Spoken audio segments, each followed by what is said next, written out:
نهال عنبر النهاردة أثبتت لنا إنها مش مجرد ممثلة وخلاص، لأ، دي أم حنينة كمان. أول رد من نهال عنبر بعد اللي حصل فيها من رامز جلال النهاردة في مقلب الغسالة.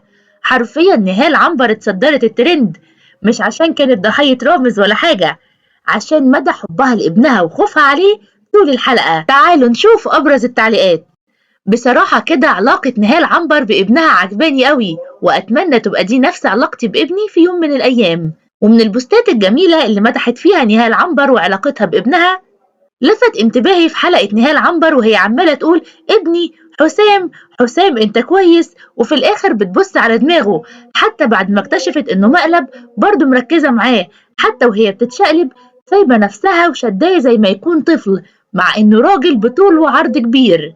حقيقي الأم دي نعمة عمرها ما هتتعوض، دي تاخد نفسها وراحتها وكل حاجة، حتى لو عمرها، عشان تحمي ولادها، حتى لو على حساب حياتها، ومهما كبروا بتشوفهم صغيرين. هي الوحيدة اللي تستاهل نقول لها كل سنة وانت الوحيدة اللي مغلطتيش لما قلتي محدش هيحبك قدي. وطبعا عشان نهال عنبر قريبة من جمهورها، قررت تشاركنا كوميكس مضحك، وكتبت عليه رامز خلص كل أدوار الشر اللي عملتها في الغسالة، بس الحمد لله كنت خايفة على حسام ابني.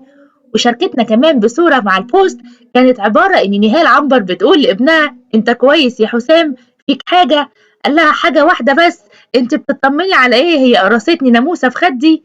وانهالت التعليقات على البوست اللي خاص بيها بإنها أم مصرية حنينة.